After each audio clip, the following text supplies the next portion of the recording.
बिस्मिल्लाहिर्रहमानिर्रहीम। Hello everyone, I am doctor Tanveer Arshad Chaudhary. जैसा कि हमारे तमाम viewers, follower, patient, friends and families जानते हैं कि हमने हमेशा करंट इशू को टाइटल करने की कोशिश की है,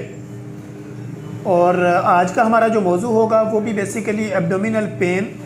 या टमी पेन जो होती है वो किस तरह होती है, उसके साइन क्या हैं, सिम्टोमेटिकली चेंजिंग क्या होती हैं, फिर उसका ट्रीटमेंट क्या होता है, फिर जो है वो उसकी एहतियात कैसे करें, और डाइट के ज़रिए जो है वो किस तरह अपने आप को एब्डोमिनल पेन यानी टमी पेन से बचाया जा सकता है। अब हम अपने क्लिनिकल ट्रायल में देखते हैं कि बेशुमार ऐसे केस रिपोर्ट होते हैं जिसमें न्यूबॉर्न बेबी जो होते हैं वो भी हमारे पास आते हैं, तो उनको भी अक्सर माएँ कहती हैं कि मेरा जो बच्चा है वो पेट पे जब हम हाथ लगाते हैं तो ये पेन फील करता है। और इसी तरह टीन एज के लोग भी हमारे पास आते हैं, इसी तरह यंगस्टर भी आते हैं, एल्डर भी हैं, मेल फीमेल। तो ये सारे जब हमारे पास आते हैं एब्डोमिनल पेन की कंप्लेंट के साथ कि पेट में दर्द है यानी टमी में दर्द है, तो फिर हम उसको टू कैटेगराइज में डिवाइड करते हैं अपने मेडिकल पॉइंट ऑफ व्यू से,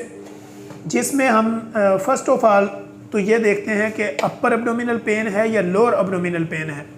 यानी पेट के ऊपर वाले हिस्से पे पेन है या आपके नाफ से नीचे वाले हिस्से के वहाँ पे पेन है। तो ये दोनों को डिफ्रेंशिएट करना और इनके मुताबिक जो है वो पेशेंट की हिस्ट्री लेना, और फिर ये डिसाइड करना कि जो पेन है पेशेंट को वो उसकी रीज़न्स क्या है, यानी काज्ड क्या हो सकती है। अब हम बात करते हैं जर्नली कि जो भी हमारे पास जर्नल एब्डोमिनल पेन के साथ पेशेंट आता है तो पेशेंट ने अमूमन यहाँ पे हाथ रखा होता है कि मेरे पेट में दर्द है, और पेशेंट बिल्कुल फोल्ड हुआ होता है और कहता है कि डॉक्टर साहब मुझे यहाँ पे दर्द है। तो हम जब उनका हाथ उससे हटाते हैं मेन लोकेशन से, तो फिर जब हम अपने हाथ से उसको पुश करते हैं तो पेशेंट फिर कहता है कि नहीं ना सर मुझे दर्द है। तो बेसिकली ये जो दर्द होता है ये एपिगैस्ट्रिक पेन होता है, चूँकि पेशेंट ने अपने स्टर्नम के नीचे जहाँ पे स्टर्नम का एंड हुआ आपकी रिब्स का साइज़ बना और वहाँ पे पेशेंट ने हाथ रखा हुआ और वो कह रहा है कि मुझे पेट में दर्द है, जबकि जब हमने अपने क्लिनिकल ट्रायल में उसको एग्जामिन किया तो ये पेट दर्द नहीं था, ये बेसिकली एपिगैस्ट्रिक पेन था, यानी ये मैदे का दर्द था। अब इसी तरह पेशेंट हमारे पास आता है राइट लेफ्ट उसने किसी जगह को पकड़ा होता है, वो कहता है मेरे पेट में बड़ी दर्द है। तो हम जब पेशेंट को अपने क्लिनिकल ट्रायल में एग्जामिन करते हैं, उसकी हिस्ट्री लेते हैं और पेशेंट से जब बात करते हैं तो वो एब्डोमिनल पेन नहीं होता, चूँकि पेशेंट बता हमें यहाँ रहा होता है। जब हम पीछे से उसको देखते हैं या उसकी हम बाकी जो हमारे मेडिकल की जो रिक्वायरमेंट होती है उसके मुताबिक जब हम उसको एग्जामिन करते हैं तो वो बेसिकली किडनी पेन होता है। इसी तरह कुछ पेशेंट ऐसे आते हैं कि उन्होंने राइट साइड पे अपने जो है वो यूरिनरी ब्लैडर के ऊपर और फिर आपकी नाफ के बिल्कुल साइड पे और राइट हैंड पे अपना हाथ रखा होता है,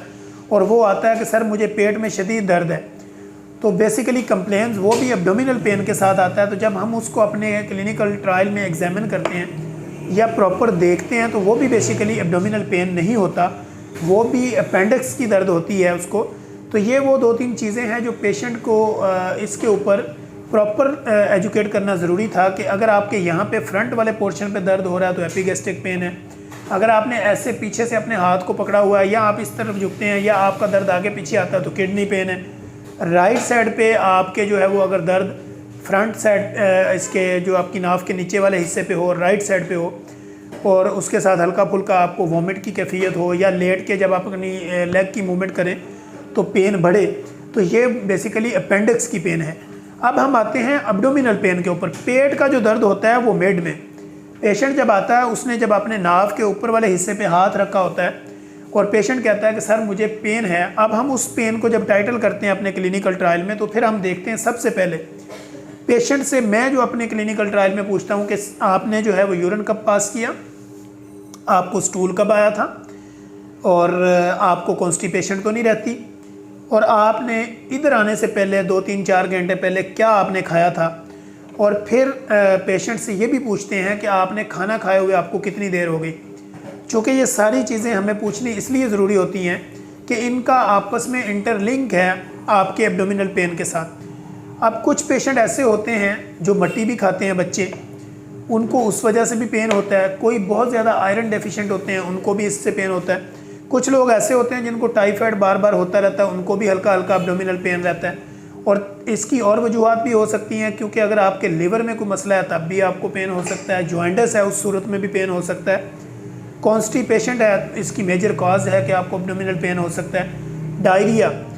जिसमें आपको मोशन बार बार आ रहे हैं, ऐसी कैफियत में भी आपको एब्डोमिनल पेन हो सकता है, फ्लोटिंग यानी आपको एसिडिटी है, तेज़ाबियत है और साथ में फ्लोटिंग है, गैस हो रही है, ऐसी कैफियत में भी आपको पेट दर्द हो सकता है, और यूरिन अगर आपको पास नहीं हो रहा या आपका प्रॉपर यूरिन नहीं पास आउट हो रहा तो ऐसी कैफियत में भी आप पेट दर्द की कंप्लेंट कर सकते हैं। अब ये वो ऐसी जो रीज़न थी मल्टीपल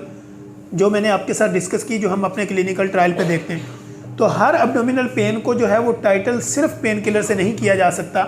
उसकी प्रॉपर जो रीज़न होती है उस रीज़न को ख़त्म करना होता है। मगर अगर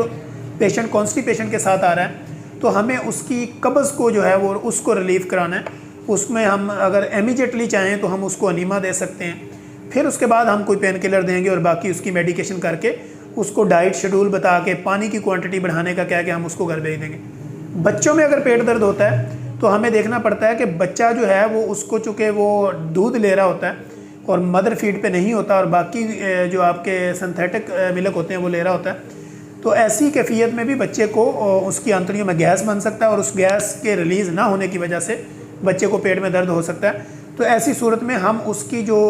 वजूहात हैं, जो काज्ड हैं, हम उसको ट्रीट करते हैं और फिर साथ में कोई ड्रॉप्स या कोई मेडिकेशन या कोई सस्पेंशन या कोई इंजेक्टेबल हम बच्चों को देते हैं ताकि उसको पेन जो है वो उसका रिलीफ हो जाए। तो इस तरह जो बहुत ज़्यादा एल्डर बड़ी एज के लोग होते हैं उनको अगर पेट में दर्द महसूस होता है तो हम उनका CBC करवाते हैं, फिर उसका टाइफाइड करवाते हैं, अदरवाइज़ ब्लड कल्चर भी करवा के देख लेते हैं या LFT वगैरह भी,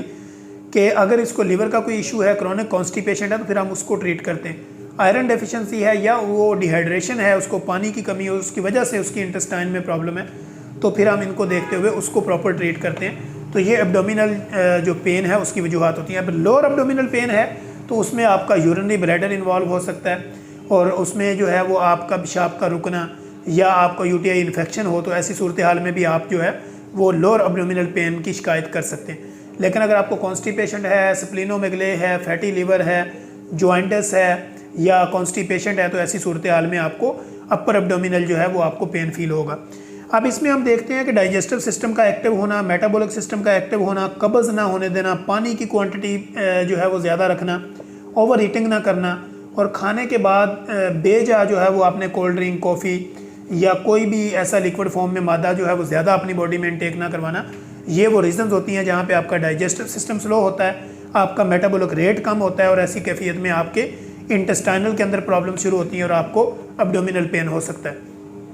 तो हमें इससे बचाने के लिए एक कॉमन चीज़ और भी होती है कि गाल स्टोन, या अगर पित्ते में पथरी है तो भी पेशेंट जो है वो चूँकि उसको बदहज़मी होगी, डाइजेस्टिव सिस्टम सही नहीं होगा, सक्रीशन प्रॉपर जो है वो उस तरह उनका जो उनकी